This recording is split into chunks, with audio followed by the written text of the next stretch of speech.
Hi tears, எல்லோருக்கும் வணக்கம். இன்னைக்கு டே 3 ஓட morning breakfast and lunch prep video தான் உங்களோட ஷேர் பண்ண போகிறேன்.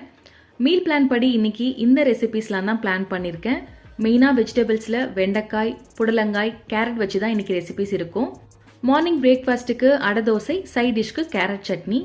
அடை தோசையில் நிறைய பருப்பு ஆட் பண்ணி தான் செய்ய போகிறோங்கிறதுனால குழந்தைங்களுக்கும் நமக்கும் ஏற்ற ப்ரோட்டீன்ஸ் இதுலேயே கிடைச்சிடும். ஸோ சைட் டிஷ்க்கு விட்டமின்ஸ், ஃபைபர்ஸ்லாம் இருக்க மாதிரி கேரட் சட்னி செஞ்சுட்டா பிரேக்ஃபாஸ்ட் பேலன்ஸ்டா இருக்குங்கிறதுனால இன்னைக்கு இந்த காம்போ சூஸ் பண்ணிட்டேன். அடை தோசை செய்யறதுக்கு பருப்புலாம் அட்லீஸ்ட் 2 மணி நேரமாச்சும் ஊற வச்சிருக்கணும். ஸோ மார்னிங் சீக்கிரமே எழுந்தாச்சு. 1 கப் அளவுக்கு இட்லி அரிசி எடுத்திருக்கேன். நம்ம எந்த கப்ல அரிசி எடுக்கிறோமோ அதே கப்ல தான் பருப்பு மெஷர் பண்ணணும். 1/2 கப் துவரம்பருப்பு, 1/2 கப் பாசிப்பருப்பு, 1/2 கப் கடலைப்பருப்பு, 1/4 கப் பச்சரிசி, 1 டீஸ்பூன் வெந்தயம் சேர்த்து 2 to 3 டைம்ஸ் நல்லா வாஷ் பண்ணிட்டு ஒரு 2 ஹார்ஸ்க்கு ஊற வச்சிடலாம். பச்சரிசி ஆப்ஷனல் தான், வேண்டாம்னு நம்ம ஸ்கிப் பண்ணிக்கலாம். அதே மாதிரி இதுல பச்சை பயிறு, உளுந்து வேணும்னா கூட ஆட் பண்ணி செய்யலாம். டேஸ்ட் ரொம்ப நல்லா இருக்கும்.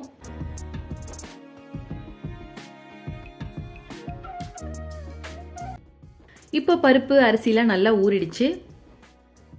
தண்ணிலாம் ட்ரைன் பண்ணிட்டு இதை மிக்ஸி ஜார்ல டிரான்ஸ்ஃபர் பண்ணி இதோட கொஞ்சம் சோம்பு, 2 பல்லு பூண்டு, 1 துண்டு இஞ்சி, 1 லவங்கம், கொஞ்சமா காஞ்ச மிளகாய், தேவையான அளவுக்கு தண்ணி, உப்பு சேர்த்து நல்லா கிரைண்ட் பண்ணிட்டு ஃபர்ஸ்ட் பாப்பாக்கு கொஞ்சமா மாவு எடுத்து வச்சுட்டேன். இப்போ இந்த மிக்ஸ்ல 2 காஞ்ச மிளகாய் சேர்த்து எங்களுக்கும் அரைச்சாச்சு.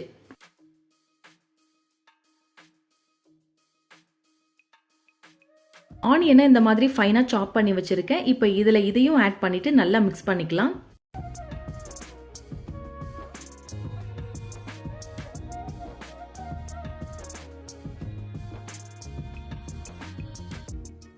தோசைக்கல் நல்லா காஞ்சதும் ஆயில் விட்டு மாவு ஊற்றி 2 சைடும் நல்லா வேக வச்சு எடுத்துட்டா அவ்வளோதான், சூப்பர் அண்ட் டேஸ்டியான அடை தோசை ரெடி.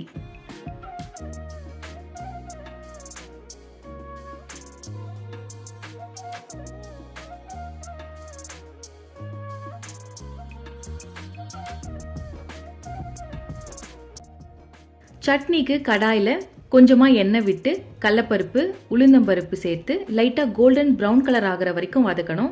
அப்புறம் இதில் ஒரு பெரிய வெங்காயம், 2 பல்லு பூண்டு, காஞ்ச மிளகாய் சேர்த்து நல்லா வதக்கணும். வெங்காயம் நல்லா வதங்கினதுக்கு அப்புறமா ஒரு சின்ன தக்காளி சேர்த்துருக்கேன்.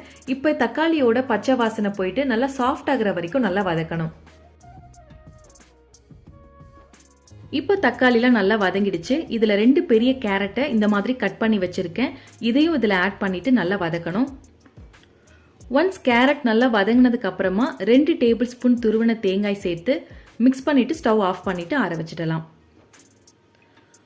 ஒன்ஸ் இது நல்லா ஆறுனதுக்கு அப்புறமா மிக்ஸி ஜார்ல ஸ்பைசஸ் எதுவும் சேர்க்காம ஃபர்ஸ்ட் பாப்பாக்கு அரைச்சிட்டு மீதி இருக்க ஸ்பைசஸ் ஆட் பண்ணி எங்களுக்கும் செஞ்சுட்டேன்.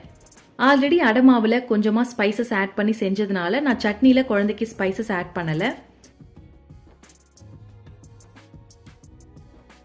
தாளிப்புக்கு எண்ணெய், கடுகு, கருவேப்பிலை போட்டு தாளிச்சாச்சு.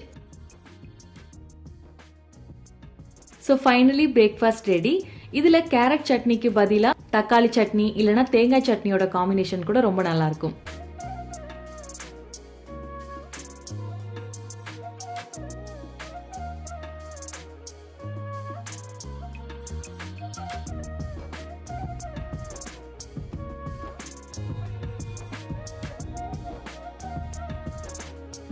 லஞ்சுக்கு சாதம், வெண்டைக்காய் புளிக்குழம்பு, புடலங்காய் பொரியல்.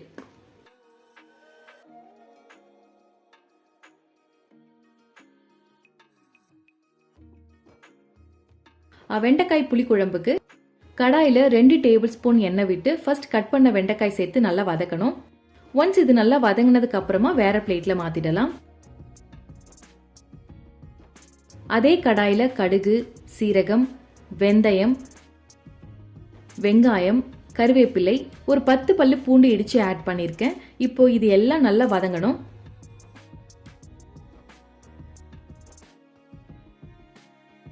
வெங்காயம் நல்லா வதங்கினதுக்கு அப்புறமா ஒரு பெரிய தக்காளியை இந்த மாதிரி ஸ்லைஸ் பண்ணி வச்சிருக்கேன்.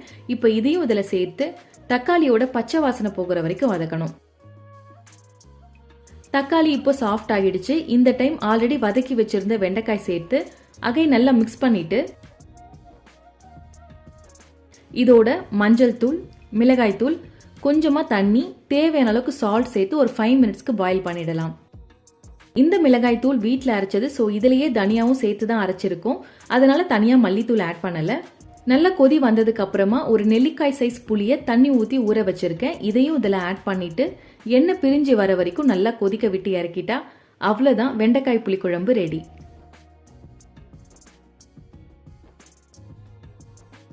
பொரியலுக்கு கடாயில் கொஞ்சமாக எண்ணெய் விட்டு கடுகு, சீரகம், உளுந்தம்பருப்பு, ஃபைனாக சாப் பண்ண ஒரு பெரிய வெங்காயம், தேவையான அளவுக்கு உப்பு, மஞ்சள் தூள் சேர்த்து நல்லா வதக்கணும்.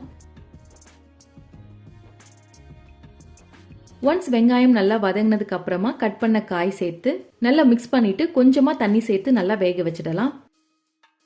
கொஞ்சமா தண்ணி சேர்த்தாலே போதும், ரொம்ப சேர்க்க வேண்டாம். புடலங்காய் நல்லா வெந்ததுக்கு அப்புறமா 1 டேபிள் ஸ்பூன் துருவன தேங்காய் சேர்த்து லைட்டா மிக்ஸ் பண்ணிட்டு ஸ்டவ் ஆஃப் பண்ணிடலாம்.